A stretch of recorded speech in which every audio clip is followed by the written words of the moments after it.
して遠い未来まで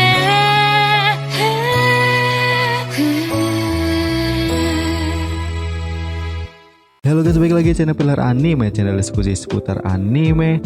Pada video kali ini kita akan melanjutkan alur cerita Kimetsu no Yaiba season 2 episode ketiga. Nah, video ini bersumber dari manga Kimetsu no Yaiba chapter 69 sampai dengan chapter 70. Ya, tentu saja video ini merupakan video spoiler. Jadi bagi kalian yang hanya mengikuti alur animenya saja, lebih baik skip dari sekarang ya. Namun jika itu tidak masalah, mari kita mulai ke pembahasannya. Setelah di chapter sebelumnya, chapter 68, Senjiro memberikan buku sejarah Pilar Api generasi ke-21 kepada Tanjiro. Nah, di chapter 69 ini, petunjuk dari napas matahari akan terungkap.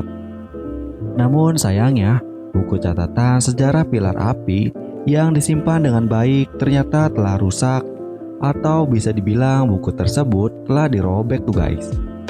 Tanjiro dan Senjiro terlihat terkejut dengan apa yang mereka lihat. Lalu Tanjiro bertanya, "Apa sejak awal sudah seperti ini?" Lalu Senjiro pun menjawab, "Tidak, sebelumnya tidak seperti ini. Aku rasa ayahku yang melakukannya." Dengan wajah bersalah, lalu Senjiro meminta maaf kepada Tanjiro. Karena itu berarti Tanjiro tidak bisa menemukan apapun mengenai napas matahari tuh guys.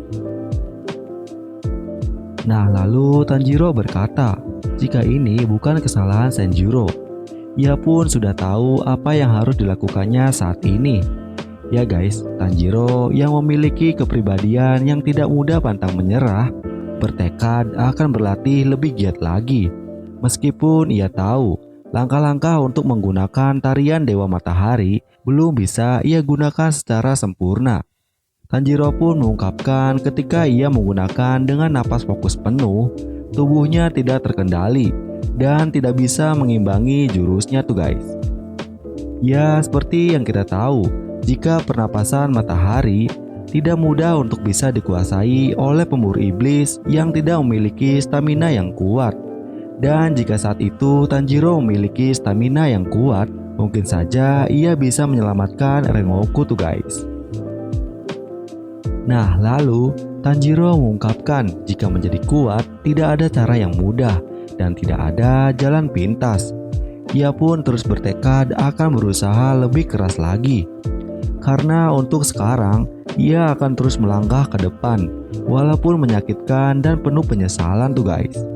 Lalu Tanjiro mengungkapkan dengan tegas jika ia pasti akan menjadi seorang pilar yang kuat sama seperti Kyojuro Rengoku.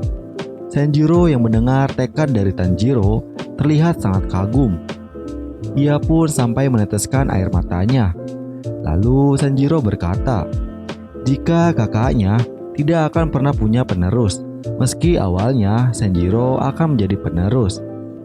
Namun sayangnya, pedang Nichirin Senjiro tidak berubah warna, meskipun ia terus berlatih untuk meningkatkan keahlian berpedangnya sampai ke titik tertentu. Namun tetap saja, pedang Nichirinnya tidak berubah warna.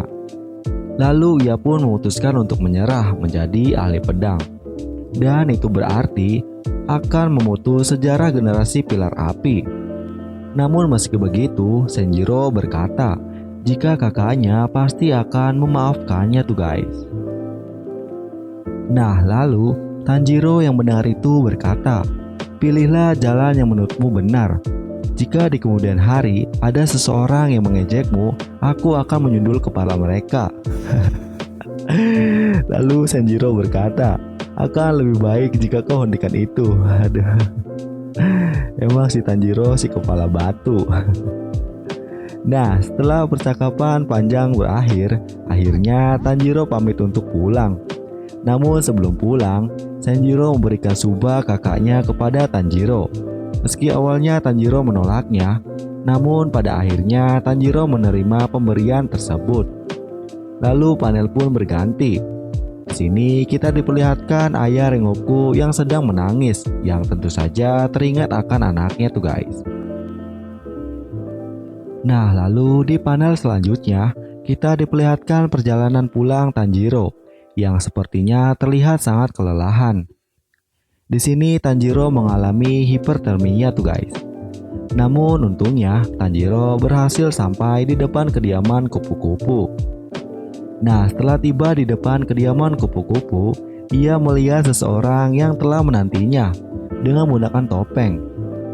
Dan setelah diperhatikan dengan jelas, ternyata itu merupakan Hagane, seorang pembuat pedang Nichirin Tanjiro, yang sepertinya terlihat sangat kesal. Dengan mengarahkan pisau kepada Tanjiro, Hagane terus menggerutu karena Tanjiro telah menghilangkan pedangnya. Lalu kejar-kejaran antara mereka berdua mengakhiri chapter 69 tuh guys. Nah, lalu kita lanjut ke chapter 70. Nah, di chapter 70, di panel pertama kita diperlihatkan jika Tanjiro, Zenitsu, dan Inosuke terlihat sedang melatih kekuatan tubuhnya tuh guys. Nah, sebelum lanjut ke panel berikutnya, ada beberapa prolog yang ditampilkan pada chapter ini. Prolog itu berbunyi, 4 bulan setelah berlalu semenjak kematian Rengoku, kami menjalankan perintah yang kami terima dari para gagak. Di waktu istirahat usai latihan harian kami, dan masing-masing dari kami pergi memburu iblis. Bahkan saat kami harus bertarung sendirian, Zenitsu terus merengek. Lalu Inosuke jadi lebih sering melancarkan serangan babinya. Bagiku, kenyataan bahwa aku tidaklah sendirian membuatku bahagia. Nah, lalu panel pun berganti. Di panel berikutnya, saat Tanjiro pulang dari misi tunggalnya, ia mendengar teriakan dari kediaman kupu-kupu. Dan ternyata, teriakan tersebut disebabkan oleh Uzui yang mencoba menculik para wanita yang ada di kediaman kupu-kupu tuh guys. Kanao yang melihat teman-temannya akan dibawa oleh Uzui terlihat kebingungan. Ia seketika tidak bisa bergerak. Namun saat ia teringat akan kata-kata Tanjiro yang mengatakan ikutilah kata hatimu, lalu Kanao mencoba mencegah Uzui dengan menariknya tanpa sepatah kata apapun, yang membuat Uzui terlihat sangat kesal. Lalu dengan kompaknya mereka menyerang Uzui. Dan saat itu juga Tanjiro datang tuh guys. Nah, lalu Tanjiro yang melihat itu berteriak kepada Uzui, "Apa yang telah kau lakukan kepada para gadis? Lepaskan mereka." Namun setelah diperhatikan dengan jelas, Tanjiro merasa bingung karena jika diperhatikan justru Uzui yang sedang dikeroyok oleh para gadis tuh guys. Nah, saat salah satu mereka berlima berteriak jika ini merupakan penculikan, lalu Tanjiro berlari berencana menyundul kepala Uzui. Namun tentu saja, Uzui yang merupakan mantan shinobi bisa dengan mudah menghindari serangan dari Tanjiro. Nah, Uzui pun berkata, "Kau pikir sundulan dari bocah ingusan sepertimu bisa mengenaiku?" Namun perkataan tersebut tidak diperhatikan oleh Tanjiro dan yang lainnya. Walah, justru sebaliknya, Tanjiro dan yang lainnya terus berteriak, "Kembalikan Aoi," dan yang lainnya, "Dasar mesum." Uzui yang mendengar itu terlihat sangat kesal.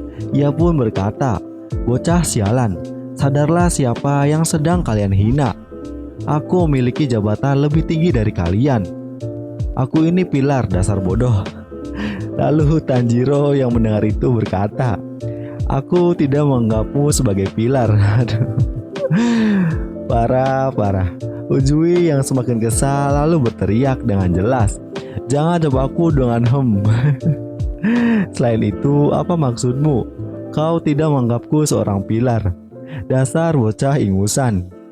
Nah, setelah adu bacot yang sangat konyol, Uzui pun mengungkapkan jika ia butuh anggota perempuan untuk misinya. Oleh karena itu, ia membawa Aoi tuh guys. Nah, di panel berikutnya, Tanjiro yang mendengar itu lalu berkata, jika ia, Zenitsu, dan Inosuke yang akan menggantikan Aoi. Dan tanpa berpikir panjang, Ujui menyetujuinya tuh guys. Mereka berempat pun akhirnya pergi untuk melaksanakan misi barunya. Dan lokasi tersebut dinamakan Distrik Merah. Yang tentu saja itu berarti di chapter ini arts baru akan dimulai tuh guys. Nah, jadi itu guys, alur cerita chapter 69 sampai dengan chapter 70. Yang kemungkinan ini akan diadaptasikan menjadi anime Kimetsu no Yaiba season 2 episode ketiga. Nah, mungkin segitu dulu untuk pembahasan video kali ini. Jika ada salah kata-kata mohon dimaafkan. Subscribe channel Pilar Anime dan see you.